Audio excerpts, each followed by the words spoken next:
진노. 로마서 1장 18절부터 32절까지인데요. 본문이 길어서 18에서 23절까지만 교독하십니다. 하나님의 진노가 불의로 진리를 막는 사람들의 모든 경건하지 않음과 불의에 대하여 하늘로부터 나타나나니 이는 하나님을 알만한 것이 그들 속에 보임이라. 하나님께서 이를 그들에게 보이셨느니라. 창세로부터 그의 보이지 아니하는 것들 곧 그의 영원하신 능력과 신성이 그가 만드신 만물에 분명히 보여 알려졌나니 그러므로 그들이 핑계하지 못할지니라. 하나님을 알되 하나님을 영화롭게도 아니하며 감사하지도 아니하고 오히려 그 생각이 허망하여지며 미련한 마음이 어두워졌나니 스스로 지혜 있다 하나 어리석게 되어 썩어지지 아니하는 하나님의 영광을 썩어질 사람과 새와 짐승과 기어다니는 동물 모양의 우상으로 바꾸었느니라. 아멘. 서양 철학의 태두라고 할 수 있는 소크라테스에 관한 유명한 일화가 있습니다. 그의 아내, 아주 악한 아내 크산티페에 관한 이야기입니다. 소크라테스는요, 주전 BC 450년경에 그리스의 아테네에서 살았던 사람이에요. 이 소크라테스는 비록 얼굴은 우락부락하게 생겼다고 합니다. 그렇지만 체격도 아주 왜소하고요, 인내심도 아주 많고 느긋한 성격의 소유자였다고 합니다. 그런데 이 소크라테스보다 나이가 훨씬 적었던 아내 크산티페는 그와는 아주 반대로 아주 다혈질이고 까다로운 성격에 따지기 좋아하는 그런 성격이었습니다. 그래서 자녀들과의 싸움이 끊이지 않았다고 합니다. 그런데 유독 남편인 소크라테스하고는 다툼이 별로 없었다 그래요. 그 소크라테스가 항상 아내한테 져 주었기 때문에 그렇습니다. 마치 저를 보는 듯합니다. 또 소크라테스는요, 말년에 정치적인 이슈에 휘말려서 사형 판결을 받게 됩니다. 아테네 평민파 세력들이 귀족파 세력들을 몰아내려고요, 소크라테스에게 억울한 누명을 씌워서 죽게 만든 겁니다. 그의 제자였던 플라톤이 파이돈이라고 하는 그 책에서 그 소크라테스가 그렇게 억울한 누명을 쓰고도 의연하게 흔들림 없이 죽음을 당당하게 맞는 장면을 아주 상세하게 묘사하고 있다고 합니다. 여러분, 소크라테스는 도대체 어떤 이유에서 그런 악처에게도 변함없이 잘해줄 수 있었고 또 그 억울한 국가의 판결에도 불구하고 순종할 수 있었을까요?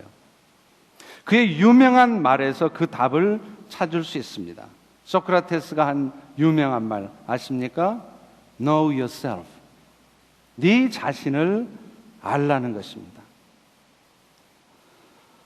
나도 악한 저 아내와 별반 다르지 않는 존재이라는 것을 알 때 그는 자기를 그렇게도 힘들게 하는 아내를 미워하고 맞서서 상대하지 않을 수 있었을 것입니다. 또요, 자기 자신 안에도 나도 모르는 사이에 부족하고 약한 악한 모습이 있을 수 있다고 생각할 때 그는 비로소 억울한 국가의 판결에도 따를 수 있었을 것입니다. 오늘날 우리 그리스도인들이 세상을 살아가면서 왜 그렇게 불평스러운 것들이 많을까요? 그 이유도 사실은 우리 자신에 대해서 잘 알지 못하기 때문일 것입니다. 사실 우리가 얼마나 악한 존재인지, 그리고 그런 악함에도 불구하고 영원한 생명을 얻게 된 것이 얼마나 축복된 일인지를 기억하게 되면요, 오늘 우리는 우리 삶의 그런 억울함과 불평이 훨씬 더 줄어들게 될 것입니다. 많은 그리스도인들이 신앙생활을 하면서도 그렇게 즐겁고 기쁘지 않은 이유는 결국은 우리에게 주어진 그 구원의 은혜에 감격하고 감사하지 못하기 때문입니다. 그 구원의 감격을 잃어버렸기 때문에요. 그 구원의 은혜를 붙들지 못하기 때문입니다. 나 자신도 날마다 죄 지을 생각밖에 못하는 죄인 중에 괴수라는 사실을 알게 될 때 매 순간순간이 다 감사하고 찬양일 수밖에 없습니다.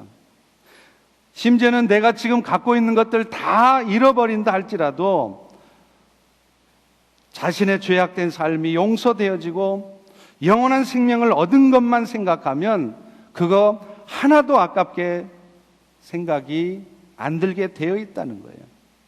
그런 의미에서도 오늘 우리 성도들이 신앙생활을 하면서 왜 복음이 우리에게 필요한 것인지, 다시 말하면 우리가 얼마나 악한 존재인지를 깨닫고, 그래서 그 악함에도 불구하고 우리에게 영원한 생명의 은혜가 주어진 것이 얼마나 감사한 일인지를 알게 된다고 하는 것은 우리로 하여금 다시 한번 구원의 은혜에 감격하게 만들 것입니다.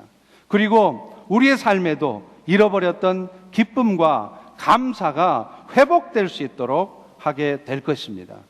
오늘 이 아침에 그런 은혜가 오늘 여러분 모두에게 단 한 사람도 빠짐없이 모두에게 임하기를 주의 이름으로 축원합니다. 우리는 지난 시간까지 복음이 무엇인지에 대해서 살펴봤습니다. 복음은 한마디로 구원을 주시는 하나님의 은혜였어요. 그 구원은 처음부터 끝까지 오직 믿음으로만, 예수로만, 은혜로만 주어진다는 것을 우리는 알았습니다. 그렇다면 오늘은 이제 그 복음이 왜 우리에게 필요한 것인지, 왜 우리는 복음이 필요한 존재일 수밖에 없는지에 대해서 살펴보려고 합니다. 오늘 성경은 우리 모두가 이 복음이 필요한 이유를 한마디로 우리의 죄악된 삶에 대한 하나님의 진노가 있기 때문이다, 이렇게 말을 하고 있습니다. 오늘 본문 18절 다시 한번 읽어봅니다. 네, 시작. 하나님의 진노가 불의로 진리를 막는 사람들의 모든 경건치 않음과 불의에 대하여 하늘로부터 나타나나니.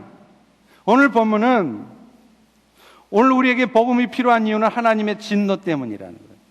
그리고 그 하나님의 진노는 우리 인생들의 경건치 않음과 불의한 모습 때문이다 라고 쓰고 있습니다. 여기서 이 경건치 않다는 말이 헬라어로는요 아세베이아라는 단어입니다. 또 불의라는 단어는 아디키아라는 단어를 써요. 그런데 이 두 가지는 얼핏 보면 비슷하고 똑같은 것 같은데 다릅니다. 서로 연관이 되어 있습니다. 다시 말하면 우리의 죄악된 삶의 본질은 불경건 때문이라는 거예요. 그리고 그 불경건의 결과 오늘 여러분들은 알게 모르게 어쩔 수 없이 죄악된 삶을 살게 되어 있다는 것이죠. 여러분, 불경건이라는 단어가 영어 성경에 보면 뭐라고 되어 있느냐면요, godlessness 이렇게 되어 있어요. godlessness. 무슨 말입니까? 하나님이 없다는 거예요. 마음에 하나님이 없는 사람들은 자기도 모르게 생각으로, 말로, 행동으로 죄를 범하게 돼 있다는 것입니다. 그래서 오늘 본문도 경건치 않음과 불의를 나누어서 이렇게 쓰고 있는 것입니다. 그 안에 하나님이 없음으로 말미암아 생길 수밖에 없는 불의한 모습들은요, 우리에게 어떤 모습으로 나타납니까? 오늘 본문은 두 가지를 얘기하고 있어요. 이것뿐이겠습니까? 수많은 불의한 모습이 오늘 저와 여러분 모두에게 있겠죠. 먼저는요, 뭐가 불의냐면 자신을 만드신 하나님을 몰라보는 게 불의라는 거예요.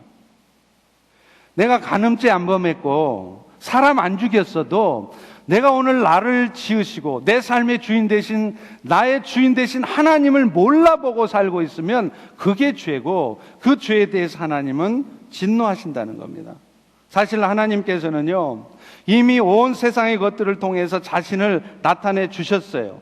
그래서 이 세상의 주인은 결국 하나님이시고, 이 세상의 일들이 결국은 사람의 노력으로, 사람 뜻대로 진행되는 게 아니라 세상의 주인이신 하나님의 뜻대로 진행된다는 것을 우리에게 보여주셨습니다. 그런데도 피조물인 인간들은 그것을 알아보지 못하는 거예요.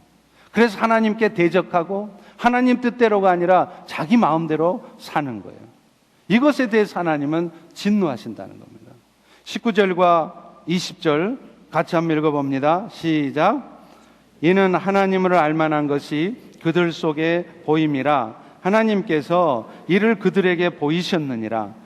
창세로부터 그의 보이지 아니하는 것들 곧 그의 영원하신 능력과 신성이 그가 만드신 만물에 분명히 보여 알려졌나니 그러므로 그들이 핑계치 못할지니라.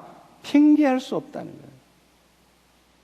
여러분, 이 워싱턴 주변에도 나사가 있습니다. 아시죠? NASA.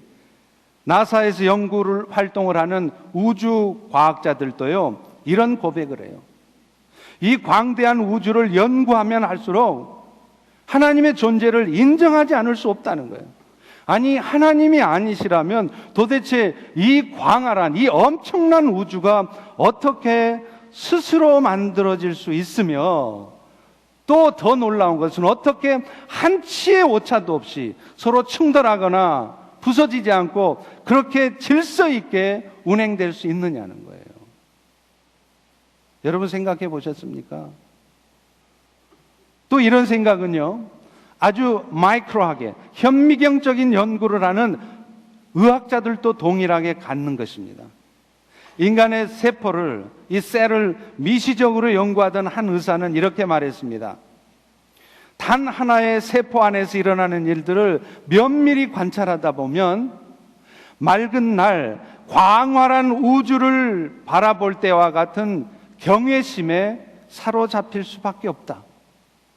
눈에도 보이지 않는 그 작은 셀 안에 어떻게 그 핵을 중심으로 해서 수많은 전자들이 질서정연하게 그렇게 돌아가느냐 이 말이에요. 이 셀의 모습은 마치 우주의 모습과도 너무나도 흡사합니다. 신기하지 않습니까? 하나님의 창조가 아니고서는 이렇게 신비로운 일들이 일어날 수가 없다는 것이죠. 하나님의 존재를 인정할 수밖에 없다는 거예요. 어느 선교사님이 캄보디아에 갔다가 집회를 하는데 한 형제가 자신이 경험한 경험을 간증하는 얘기를 들려줬어요. 이 캄보디아 형제가 예수님을 믿게 된 것은 아주 특별한 케이스였습니다. 이 형제가 어느 날 들판에 나갔는데 평소에도 수도 없이 보았을 들판인데요, 그날따라 저 하늘과 저 땅은 도대체 어떻게 만들어졌을까 하는 궁금증이 막 생기더라는 거예요. 아니, 저 하늘, 저 땅, 저 나무, 저 풀 어떻게 생겼지? 막 궁금하더래요. 그런데 그때 어디선가 큰 음성이 들렸습니다. 이 모든 것을 내가 만들어 놓으라. 물리적인 음성이 직접적으로 들렸어요. 하나님이 친히 물리적인 음성을 들려주셔서 이 온 우주가 하나님이 창조하신 것임을 밝혀주신 것입니다. 이 일이 계기가 되어서 그 캄보디아 형제는 예수를 믿게 됐고, 그로부터 신앙생활을 하되 사역자로 헌신해서 생명을 바쳐서 주를 위해서 일하고 있게 되었던 겁니다. 여러분, 하나님은요, 이 온 우주 만물을 통해서 이미 자기 자신을 계시하셨습니다. 그럼에도 불구하고 그 하나님을 알아보지 못하고 마음에 하나님 두기를 싫어한다는 것은 불의한 일이에요. 핑계할 수 있는 일이 아니라는 거예요. 나는 하나님을 내 눈으로 보지 못했다고 핑계댈 수 없는 일이라는 것입니다. 여러분, 이것이 불의고 이 불의에 대해서 하나님은 진노하신다는 거예요. 두 번째는요, 당연한 결과이겠지만 마음에 하나님이 없는 사람들은 당연히 하나님을 영화롭게도 안 하고요, 감사도 안 해요. 그리고 결국은 자기 자신이 영광 받으려고 한다는 거예요. 여러분, 이게 불의라는 거예요. 21절과 22절입니다. 같이 한번 읽어보겠습니다. 시작. 하나님을 알되 하나님으로 영화롭게도 아니하며 감사치도 아니하고 그 생각이 허망하여지며 미련한 마음이 어두워졌나니 스스로 지혜 있다 하나 어리석게 되어. 여러분, 세상에 보면은요 얼마나 똑똑한 사람들이 많은지 몰라요. 하버드 대학의 박사학위 받은 사람, 노벨상 받은 사람. 그런데 여러분, 이분들이 사실은 알고 보면 다 헛똑똑입니다. 자신들은 스스로 지혜 있다 하겠지만 그 마음에 하나님이 없으면요 그건 결코 지혜로운 게 아니라는 거예요.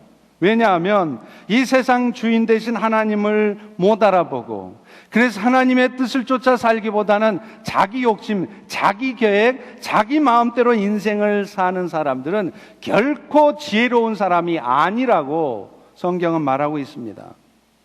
잠언 9장 10절에 보면요, 여호와를 경외하는 것이 지혜의 근본이고 거룩한 자를 아는 것이 명철이다, 이렇게 말해요. 정말 지혜로운 사람은 어떤 사람이냐? 하버드 대학을 나온 사람이 아니라, 하버드 대학은 그냥 대학도 안 나오고 일자무식이어도 하나님을 알고 그래서 하나님의 지혜로 이 세상을 살아가는 사람, 그 사람이 제일 지혜로운 사람이에요. 하버드 대학의 박사학위를 가진 사람도 하나님의 지혜대로 사는 사람을 따라갈 수가 없습니다. 이겨낼 수가 없습니다. 왜냐하면 이 세상의 주인은 하나님이시기 때문에 그래요. 오늘날 여러분이 여러분의 자녀들을 정말 지혜롭게 키우기 원하십니까? 그렇다면 여러분이 가장 먼저 하셔야 될 일들은 뭐냐? 여러분의 자녀들이 열심히 하나님의 말씀을 배우고 그 말씀대로 살도록 도와주는 거예요. 왠지 아세요? 신명기 28장 1절에 분명히 말씀합니다. 네가 너의 하나님 여호와의 말씀을 삼가서 듣고 귀담아서 듣고 내가 오늘 너에게 명령한 그 모든 명령을 지켜 행하면 너의 하나님께서 너를 세계 모든 민족에 뛰어나게 하실 것이라. 내 힘으로 세상 모든 민족에 뛰어난 존재가 되는 게 아니고 너의 하나님께서 너를, 네 자식을 세계 모든 민족 위에 뛰어나게 해 주시겠다는 거예요. 어떨 때요? 하나님의 말씀을 귀담아 듣고 늘 그 말씀대로 살게 될 때. 이렇게 말하고 있습니다. 여러분, 돈 없어서 공부 못 시키는 거 아닙니다. 머리 나빠서 인생 성공 못하는 거 아니에요. 하나님의 말씀이 없고 하나님이 주시는 지혜가 없기 때문에 그런 겁니다. 하나님의 지혜대로 살면은요 돈 없어도 인생길 풀리게 돼 있어요. 저는 선교하면서 목회하면서 수많은 케이스들을 봤어요. 돈 한 푼 하나도 없는데 부모가 하나님의 말씀으로 잘 가르치고 있으니까 하나님이 천국 장학금을 주는 거예요. 뜻하지 않는 사람이 장학금을 줘서 대학을 다닙니다. 미국 유학을 합니다. 여러분, 이게 하나님의 지혜로 사는 것이 우리에게 가장 중요하다는 것을 말하는 거 아니겠습니까? 그런데 우리는요 자꾸만 하나님의 지혜대로 인생을 살려고 하지 않아요. 나의 작은 지식과 내가 세상 살면서 경험했던 그 어줍지 않은 경험 갖고 인생을 살려고 하는 거예요. 그러니 인생길이 풀리지 않고 막히는 수가 있는 것입니다. 그러나 하나님의 지혜대로 인생을 살면 나도 모르는 사이에 인생길이 풀려요. 생각지도 않은 방법으로 하나님의 역사들이 나타난단 말이에요. 그거를 경험해야 되는 것입니다. 그런데 하나님의 지혜대로 인생을 살지 않으면 내 인생길이 펼쳐질 리가 없고, 설사 뭔가 내 뜻대로 인생이 됐다 싶을지라도 결론이 뭐냐면 결국은 그렇게 살다가 영원한 멸망에 빠질 뿐입니다. 헛된 인생이 될 뿐이라는 거예요. 여러분, 화투 치는 사람들이 하는 말이 있어요. 화투요, 화투, 고스톱. 네. 쳐보셨나요? 저는 많이 쳐봤어요. 아니, 많이는 아니고 조금. 근데 여러분, 화투 치는 사람들이 이런 말을 해요. 신신을 때 보자. 무슨 말인지 아시겠어요? 아무리 길이가 잘 돼서 화투가 잘 돼갖고 계속해서 돈을 따도요, 막판에 잘못 베팅하면 한순간에 돈 다 날아간다는 거예요. 결국 화투 끝나고 신발 신을 때 돈 챙겨가는 사람이 진짜란 말이에요. 이 세상 주인 되신 하나님의 뜻을 따라 살지 않으면 내 원대로 인생이 되지도 않지만 세상 멋지게 살았어요. 기가 막히게 살았어요. 떵떵거리고 살았어요. 그런데 막상 인생 끝나고 신발 신을 때 보면 결국 영원한 멸망 가운데 빠진다는 거예요. 여러분, 이것이 복된 인생입니까? 축복된 일입니까? 아무것도 아닙니다. 그리고요, 마음에 하나님이 없는 사람들은 결국은 하나님께 영광 돌리는 삶을 살기보다는 결국에는 자기 스스로가 영광을 받으려고 하게 돼 있어요. 그게 결론입니다. 23절 같이 한번 읽겠습니다. 시작. 썩어지지 아니하는 하나님의 영광을 썩어질 사람과 새와 짐승과 기어다니는 동물 모양의 우상으로 바꾸었느니라. 마음에 하나님을 두지 않고 그래서 하나님을 영화롭게 하는 것이 인생의 목적이 아닌 사람들은요, 아닌 척하지만, 안 그런 척하지만 결국에는 자기 스스로가 영광 받으려고 하는 마음이 있다는 거예요. 그것이 불의를, 죄악된 삶을 만들어 낸다는 것입니다. 이 땅에 사는 동안 우리가 겪는 아픔과 고통이요, 가만히 살펴보세요. 가만히 살펴보면 그게 다 어디서 오느냐면 다 창조주이신 하나님을 영화롭게 하는 것이 아니라 썩어져 없어질 자기 육신을 위해서, 썩어져 없어질 자신의 영광과 자기 의를 위해서 살아가려고 할 때 생깁니다. 사람 살아가면서 생기는 대부분의 일들이 다 이 종류예요. 우리 그리스도인들도 마찬가지예요. 예수 믿고 살아도요, 철저히 하나님께 영광 돌리는 삶을 살지 않으려고 하면 문제가 터져요. 어떤 문제요? 나도 모르게 내가 영광 받고 싶은 거예요.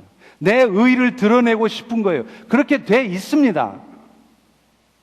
여러분, 사람들 사이에 왜 갈등이 생길까요? 그 갈등이 생기는 이유도 알고 보면 그 깊은 내면에는 안 그런 척 아니지만, 아닌 듯 하지만 그 깊은 이면에는 내가 살아있어요. 내 자존심이 살아있어요. 내 의의가 있는 거예요. 내가 영광 받으려고, 내가 인정받으려고 하는 마음이 숨겨져 있습니다. 그런데요, 둘 중에 하나가 철저히 죽어져 있거나 혹은 둘 다가 오직 하나님의 영광을 위하는 마음으로 그 자아가 죽어져 있으면 결코 갈등은 생길 수 없습니다. 혹시 잠깐 갈등이 생겨져도 금방 그 갈등은 풀어지게 돼 있어요. 왜냐하면 둘 다 하나님의 영광을 위하는 마음으로 자기의 자존심을, 자기 자아를 내려놓기 때문이에요. 결국 무슨 말입니까? 하나님이 없는 사람들은 하나님께 영광 돌리는 게 아니라 자기가 영광 받으려고 하고, 자기가 인정받으려고 하고, 자기 의를 드러내려고 하고, 자기 육신을 위해서 살다가 결국 영원한 멸망을 받는다는 겁니다. 하나님은 이렇게 사람들이 불경건과 그에 따른 결과로서의 불의에 대해서 진노하신다고 말씀하셨거든요. 오늘 본문 24절부터 32절까지 말씀은 그 하나님의 진노가 어떻게 나타나는가를 말을 하고 있어요. 물론 하나님의 진노하심은 우리가 이 땅에 사는 동안에도 즉각적으로, 우리가 뭔가 잘못된 삶을 살면 즉각적으로 나타나는 경우도 있어요. 어떤 교회에 회계를 맡은 집사님이 한 분 계셨습니다. 근데 이분이 안타깝게도 하다 보니까 노름에 빠지게 되었어요. 노름에 빠지다 보니까 집에 있는 돈 다 끌어다 씁니다. 그래도 안 돼요. 나중에 결국에는 교회 건축 헌금까지 손을 대게 되었어요. 여러분, 죄라는 게 그렇습니다. 처음부터 교회 헌금에 손대려고 그런 사람 없어요. 두려움이 있기 때문이겠죠. 근데 자기도 모르게 그 짓을 하는 거예요. 그게 죄예요. 그렇게 하면 안 된다는 걸 뻔히 알면서도 자신도 모르게 그렇게 돼요. 그런데 그런 무리를 빚고 나서 얼마 되지 않아서 그분이 갑자기 교통사고가 나서 죽게 됐습니다. 마치 사도행전에 나오는 아나니아와 삽비라 사건과 같은 거예요. 하나님께서 즉각적으로 직접 심판하신 거예요.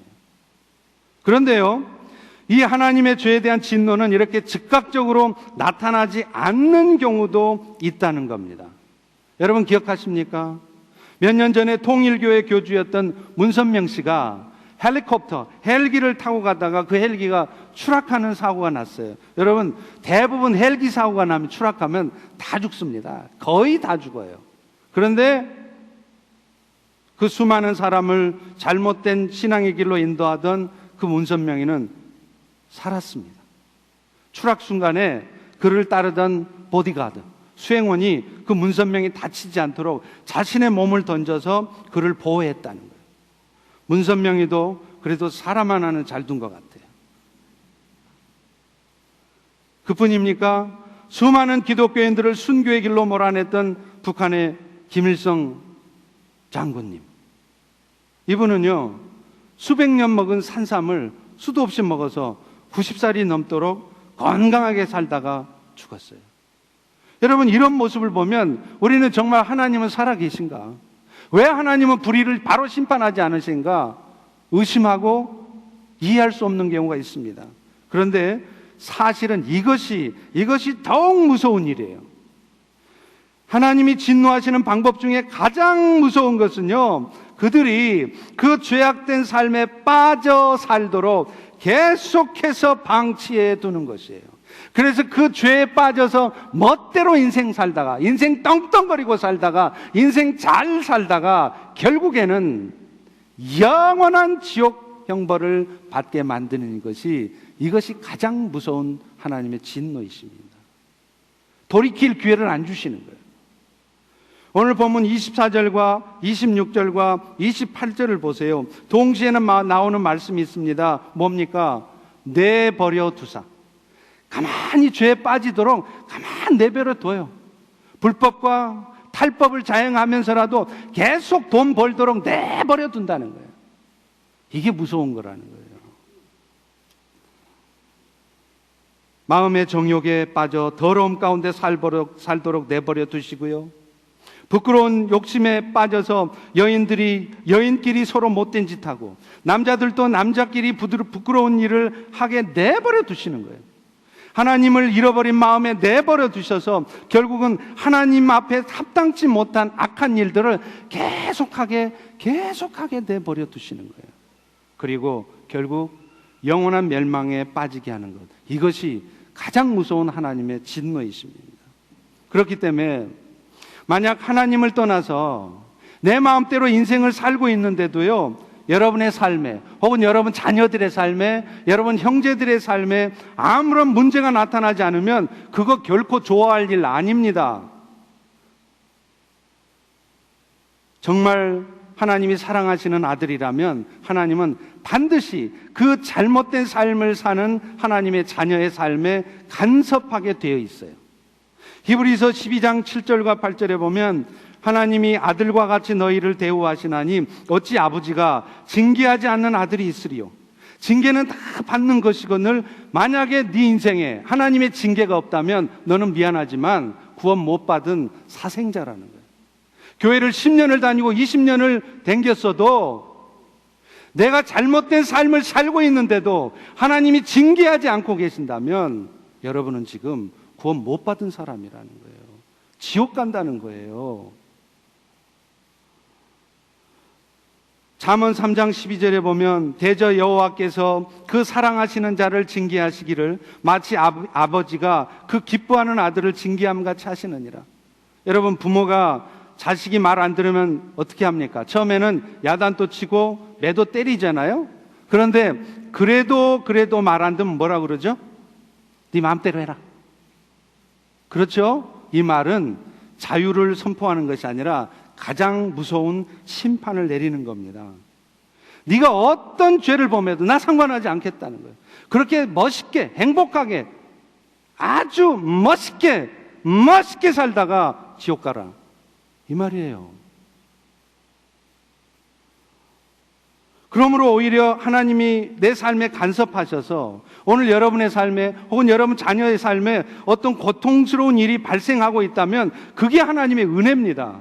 그것을 통해서라도 하나님은 여러분의 삶이 그 죄악된 삶에 빠져 있지 않도록, 계속 방치되지 않도록 하나님이 지금 역사하고 계시는 거예요.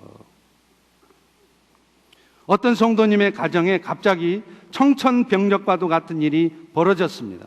여러분 가정에도 그 일이 벌어지지 말라는 법 없습니다. 어느 날 갑자기 아내가, 애들의 엄마가 암 진단을 받은 거예요. 청천벽력과도 같겠죠. 온 가족이 이 일 때문에 아주 쇼킹해서 온 가족이 아빠, 엄마, 아들, 딸 할 것 없이 그 순간서부터 전부 다 새벽 기도에 나오기 시작했습니다. 온 가족이 눈물로 기도하기 시작했어요. 그런데 며칠 후에 혹시나 해서 다른 병원에 가서 진단을 해봤더니 이전 병원에서 내린 진단이 오진이었어요. 암이 아니었어요. 그런데 정말 감사한 것은 하나님께서 잠깐 탁 치셨지만 살짝 치셨지만 그 일 때문에 온 가족이 완전히 새롭게 되어졌어요. 맨날 마음속에 불평과 원망과 어두운 마음들만 있던 그 가족이 그 엄마의 그 일을 통해서 새벽 기도를 나오고 신앙이 새롭게 되어지면서 전혀 다른 모습으로 바뀌었다는 거예요. 이게 하나님이 하신 일이에요. 이게 축복된 일인 것입니다. 다시 태어난 마음으로 모든 일에 하나님께 감사를 드리고 하나님을 찬양하는 가정이 되었어요. 여러분, 의사 선생님들이 참 위대하시지만 그 중에서도 돌팔이 의사들은 특별히 위대합니다. 할렐루야. 왜요? 목사도 변화시키지 못하는 나이롱 신자들을 뜨거운 신앙인으로 바꿔놔버려요. 아무리 하나님의 말씀을 선포해도 여전히 나이롱 신자로 다니던 성도가 어느 날 돌팔이 의사로부터 암이라는 소리를 들으면서 완전히 뒤집어지는 거예요. 여러분도 신앙이 지금 좀 다운됐다 싶으시면 저를 찾아오지 마시고 돌팔이 의사를 찾아가시기 바랍니다. 그래서 여러분도 엉뚱한 소리 한번 들으시면 정신이 번쩍 날 것입니다. 내가 인생 이렇게 살면 안 되겠구나. 내가 잘못한 게 있구나. 깨닫는 거예요.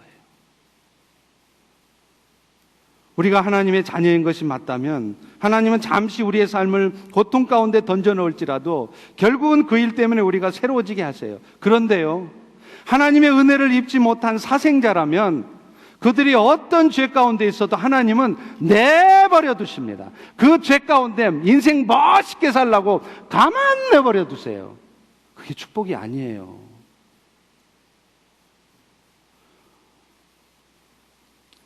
죄악된 삶에 방치되도록 놓아두신 결과 사람들이 겪는 가장 대표적인 죄악이 뭐냐면 그 죄악의 끝에는 항상 성적인 범죄가 있어요. 오늘 본문 24절 같이 한번 읽어보겠습니다. 시작. 그러므로 하나님께서 그들을 마음의 정욕도래요 더러움에 내버려 두사 그들의 몸을 서로 욕되게 하게 하셨으니, 내버려 두신 결과 생겨진 부끄러운 욕심은 특별히 성적인 욕망을 말해요. 여러분, 오늘날 세상의 모든 광고를 보세요. 전부 다 성을 이용합니다. 섹스를 이용해요. 성이 상품화되어 있습니다. 일간신문이든 잡지든 인터넷이든 다 들어가 보세요. 가장 먼저 눈에 딱 띄는 게 뭡니까? 여성들이 거의 반나체로 흔들고 있어요. 이런 사진이 들어가야, 이런 동영상이 있어야 팔리는 거예요. 여러분 아십니까? 1993년도에 마돈나가 아니죠. 머도나가 1993년도에 일본의 도쿄돔에서 일본의 청소년들을 앉혀놓고요, 거의 반나체로 속옷 차림으로, 란제리룩이라고 그러죠. 속옷 차림으로 공연을 했어요. 그 이후부터 일본의 청소년들이 급격하게 성적인 타락 가운데 있었습니다. 통계로 나와 있습니다. 이 시간에도 그런 성적인 욕망 가운데 자신이 던져져 있음에도 여전히 아무런 일이 일어나지 않는다고 여러분 안심하지 마십시오. 하나님은 여러분의 깊은 마음을 다 알고 계세요. 그리고 어느 순간 여러분 마음속에 그런 잘못된 마음이 자리 잡지 않도록 무엇인가 조치를 반드시 하실 것입니다. 여러분이 택한 자녀라면. 그러므로 정신 차려서 미리 그 죄 가운데 들어가지 마시라는 거예요. 사람들이 가장 경계해야 되고 죽는 순간까지 계속해서 우리를 유혹하는 죄가 바로 성적인 죄예요. 어느 목사님이 40일 금식 기도를 하고 기도원을 내려놓는데 버스 타고 가는데 그 버스 바로 옆자리에 어느 젊은 자매가 아주 짧은 치마를 입었는데 그 하얀 속살이 그렇게 자꾸 눈에 들어오더라는 거 아니에요? 누가요? 목사가. 뭐 한 다음에? 40일 금식 기도한 다음에. 이게 무슨 말이에요? 인간의 그 죄, 그것도 성적인 죄악의 그 뿌리는 도저히 끊어낼 수가 없다는 거예요. 여러분도 끝까지 조심하셔야 돼요. 죽는 순간까지 이것을 의식하고 경계하지 않으면 여러분도 깜빡 넘어갑니다. 그렇기 때문에 여러분들도 특별히 여성분들 제 앞에서 너무 이쁘게 나타나지 마시기 바랍니다. 특별히 저희 집사람보다 이쁘시면 안 돼요. 이쁘셔도 좋은데 저희 집사람보다는 덜 이쁘게 제 앞에 나타나시기 바랍니다. 그게 저를 여러분이 도와주는 거예요.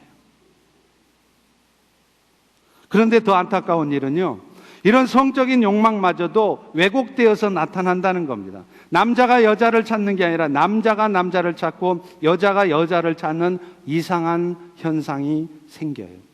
전 세계 10월 24일이 되면 동성애자들이 자신이 동성애자임을 공연하게 고백하면서 그 빨주노초 파남보 무지개 깃발을 힘들면서 거리에 나오잖아요. 그걸 커밍아웃이라 그러잖아요. 물론 여러분, 동성애자들을 차별해서는 안 됩니다. 그분들 인격 역시 존중돼야 됩니다. 그렇기 때문에 교회 안에서도 동성애자들을 마치 극악무도한 죄인인 것처럼 그렇게 취급해서는 안 돼요. 그렇지만 그들을 차별하지 않아야 한다는 것과 동성애를 인정해 줘야 된다는 것은 다른 문제입니다. 안타깝게도 지금 미국 교회는요, 동성애자에게 목사 안수를 줘요.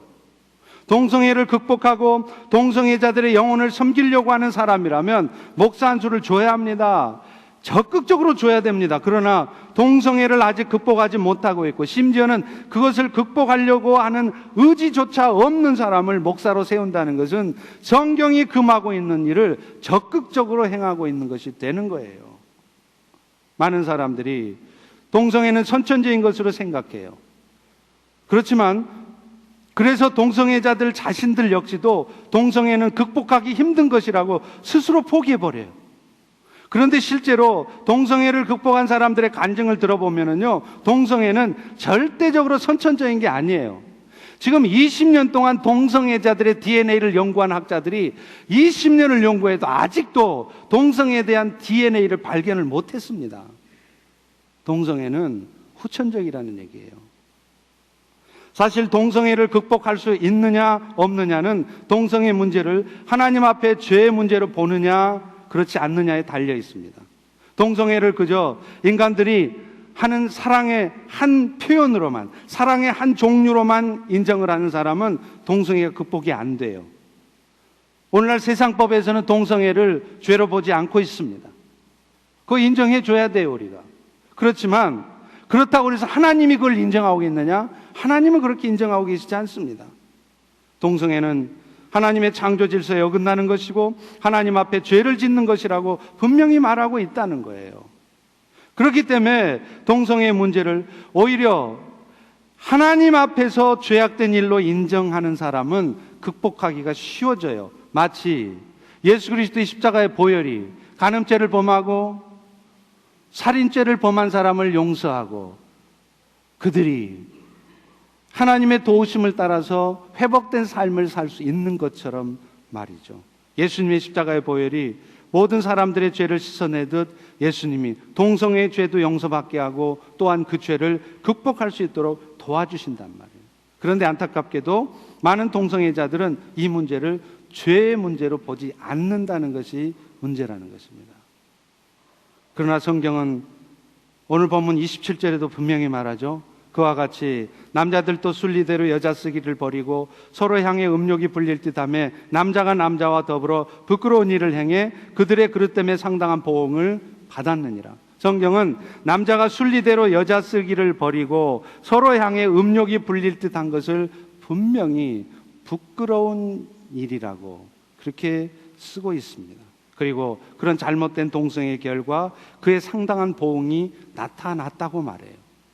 물론 동성애를 하는 사람들이라고 모두가 동성끼리 성적인 관계까지 이르지는 않습니다. 그러나 만약 성적인 관계까지 이르게 된다면 AIDS, 에이즈에 걸릴 확률이 현저하게 높아져요. 지금 미국의 청소년 중에 에이즈 환자들이 있습니다. 청소년 에이즈 환자 중에 95% 이상이 왜 에이즈에 감염되느냐 하면 동성애를 하다가, 동성 간의 섹스를 하다가 에이즈에 걸린 거예요. 이것이 성경 말씀이 틀리지 않는다는 증거인 것입니다. 또한 하나님의 진노하심 결과 사람들은요, 하나님을 상실한 마음에 방치되게 돼요. 그래서 합당치 못한 일을 합니다. 그런 사람들이 저지른 죄악들이 29절부터 31절까지 21가지가 연거됐어요. 그런데 여러분, 그 죄가 21가지 뿐이겠어요? 수도 없이 많은 죄가 있죠. 그런데 문제는 뭐냐? 이렇게 잘못된 삶에 방치된 채로 살다가 결국에는 영원한 멸망에 빠진다는 거예요. 이 모든 죄악된 사람들에 대한 진노하심의 최종 결과가 뭐냐? 결국은 사형이라고, death라고 성경이 말하고 있다는 겁니다. 오늘 본문 32절을 같이 한번 읽겠습니다. 네, 시작. 그들이 이 같은 일을 행하는 자는 사형에 해당한다고 하나님께서 정하심을 알고도, 이 사형이라는 말은 단순히 육적인 죽음만을 말하는 게 아니라 육적인 죽음 후에 겪어야 될 영원한 죽음과도 같은 지옥 형벌을 말하는 거예요. 계시록 20장 14절과 15절에도 보면 사망과 음부도 불못에 던져지리니 둘째 사망이라 곧 누구든지 생명책에 기록되지 못한 자는 불못에 던져지리라 영원토록. 이것이 바로 하나님의 진노하심의 최종의 모습이라는 거예요.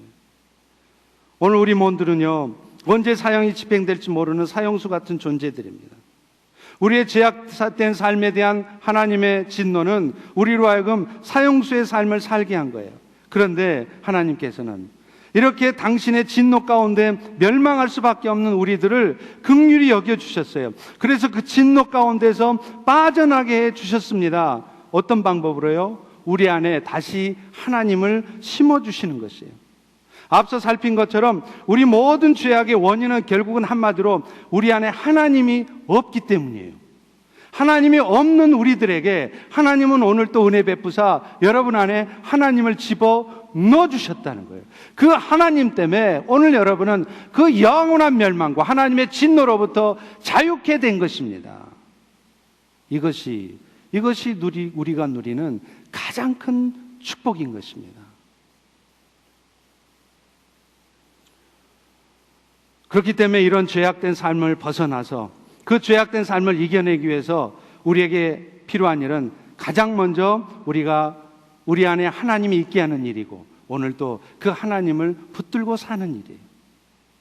세상 지식과 세상 경험 가지고 내 인생을 내 힘으로 책임지려고 오늘 또 정신없이 사는 것이 아니라 내 안에 계시는 하나님께서 내 삶을 책임지신다는 믿음 가운데 그 하나님을 붙들고 사는 것, 그것이 오늘 또 우리의 삶에 모든 불평과 원망이 사라지고 자유함과 평강과 기쁨이 회복되게 하는 길이라는 거예요.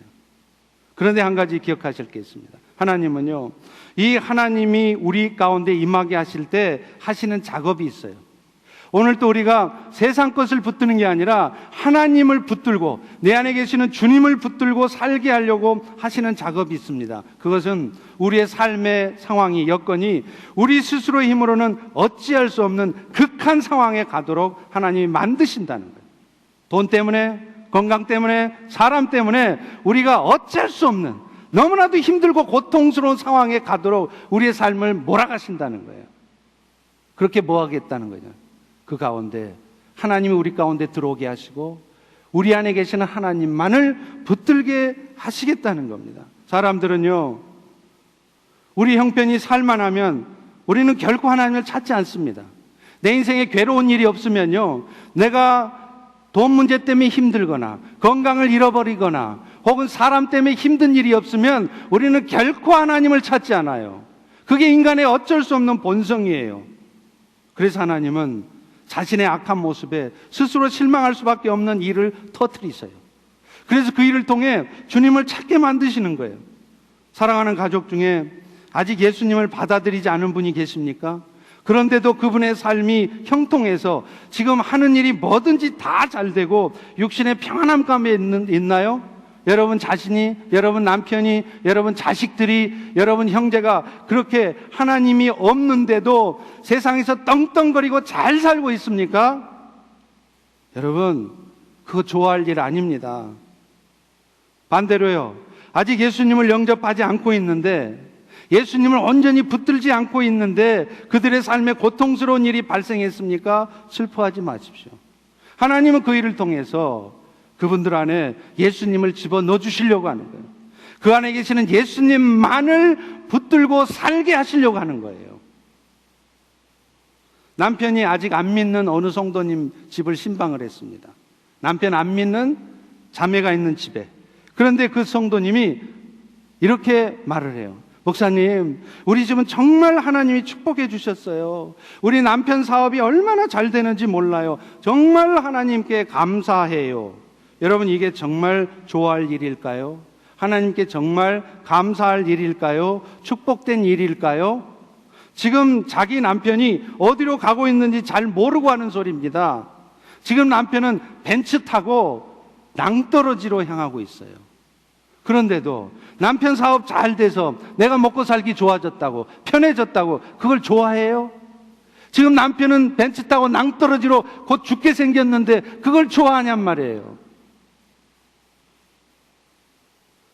그와는 반대로 육신의 생명은 잃었지만 그 일 때문에 오히려 영원한 생명을 얻은 사형수 얘기가 있습니다. 유두영이라는 형제입니다. 그는 서울구치소의 경비대장인 박효진 장로님으로부터 복음을 받아들인 형제입니다. 많은 사람들을, 몇 사람을 죽였습니다. 그런데 박 장로님이 전한 복음을 듣고 그는 예수님을 영접했어요. 영접했지만 세상법에 의해서 사형이 언도되어졌고 사형이 집행됐습니다. 그런데 그 사형장으로 들어가는 유두영 형제의 모습은 참으로 복음의 위대한 능력을 깨닫게 해요. 사형수들이요, 사형장으로 들어가면 자기들이 알아요. 벌써 딱 직감을 합니다. 아, 내가 이제 끝났구나. 그래서 그 순간 되면 안 들어가려고 그래요. 사형장으로 안 들어가려고 갖은 애를 쓰고 발버둥을 치다가 대변을 싸기도 합니다. 그런데 이 유두영은 사형장으로 들어가는데 가장 먼저 당당하게 들어가는, 그러면서 할렐루야, 할렐루야, 할렐루야를 외치면서 사형장으로 들어가는 거예요. 아니, 그 목소리, 빛나는 얼굴, 어떻게 사형수가 저럴 수 있을까? 유두영의 죄를 교도소장이 읽기 시작합니다. 그 순간에 유두영이 수갑을 찬 두 손을 치켜들고 이렇게 말합니다. 소장님, 마지막 부탁이 하나 있습니다. 지금 소장님께서 읽으시는 그 죄 제가 다 지었습니다. 저 인정합니다. 그렇지만 그 죄는 제가 하나님을 알기 전에 지은 죄였습니다. 하나님을 제가 조금만 일찍 알았다라면 저는 그런 죄까지는 짓지 않았을 것이고 오늘 이와 같이 죽지도 않았을 것입니다. 그러나 저는 늦게나마 하나님을 믿었고 하나님께서는 제 죄를 다 용서해 주셨습니다.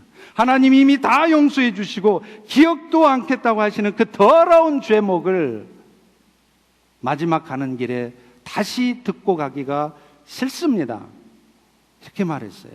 소장이 마지막 남길 유언이 뭐냐고 물었습니다. 그때 유두영은 분명한 목소리로 이렇게 대답합니다. 제가 남기고 싶은 유언은 이곳에 있는 소장님과 검사님과 교도관들 모두 저와 같이 예수 믿고 천국 가기를 바라는 것입니다.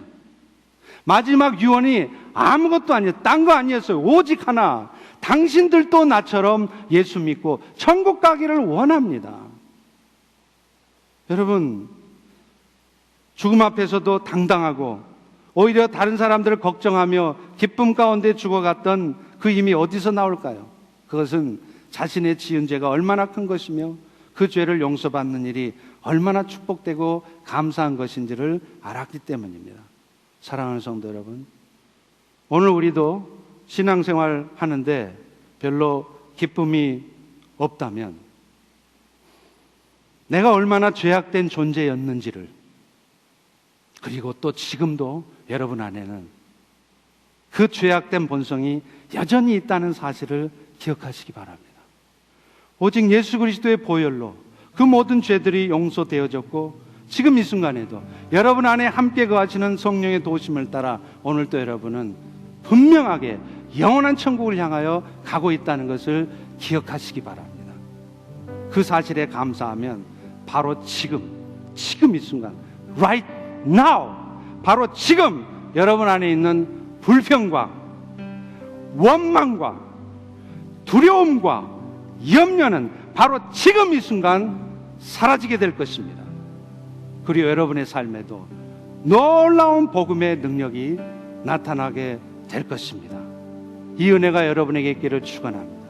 우리 다 일어나셔서 찬양하시고 예배를 마치겠습니다.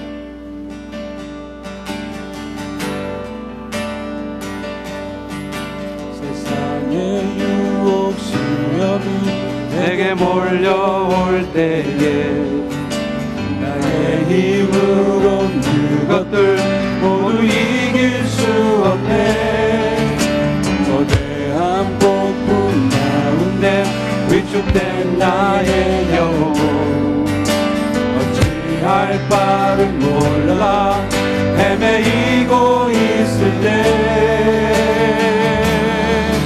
주를 찬양,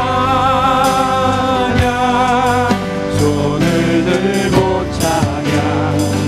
전쟁은 나에게 속한 건 아니니 주를 찬양, 손을 들고 찬양. 전쟁은 하나님께 속한 것이니 거짓과 속임수로 가득 찬 이 세상, 거짓과 속임수로 가득 찬 세상에서 오늘 여러분은 어디로 가실 겁니까? 어디로 갈지 몰라 머뭇거리고 있네. 공중권세 잡은 사탄이 내 권세 잡은 자 지금도 여러분을 넘어뜨리려 하고 있습니다. 실패와 절망으로 넘어뜨리려 하네. 여러분이 할 수 있는 방법은 오직 주님을 찬양하십시오. 주님의 손을 붙드십시오. 그것만이 여러분의 삶을 회복할 수 있는 길입니다. 나에게 속한 것 아니니 어둠의 전쟁은 여러분 것이 아니에요. 왜 여러분 어둠에 빠져 있습니까? 그 어둠에서 나오십시오. 주님의 손을 붙드세요. 전쟁은 하나님의 것입니다. 속한 것이 주위를 둘러보면 아무도 없습니다. 주를 둘러보면 아무도 없는 듯 그러나 믿음의 눈을 드세요. 눈을 들면 보이는 분 계실 겁니다. 지금도 여러분 안에 역사하고 계시는 그분이십니다. 역사하고 계시는 사망과 어둠의 권세를 물리치신 분, 그분의 손을 붙드세요. 주를 찬양, 우리 손을 들고 찬양합니다. 찬양. 전쟁은 나에게 속한 것 아니니 내 힘으로 안 됩니다. 주님이 하십니다. 찬양, 손을 들고 찬양. 전쟁은 하나님께 속한 것. 주를 찬양, 손을 들고 찬양. 주를 찬양, 손을 들고 찬양. 찬양은 나에게 속한 것 아니니 주를 찬양, 손을 들고 찬양. 전쟁은 하나님께 속한 것이니. 할렐루야. 하나님 찬양합니다. 우리 같이 한번 눈을 감고 기도하겠습니다. 그렇습니다. 찬양처럼 전쟁은 여러분 것이 아니에요. 여러분이 그 영적 전쟁을 여러분의 어줍지 않은 실력으로 이기려고 하지 마십시오.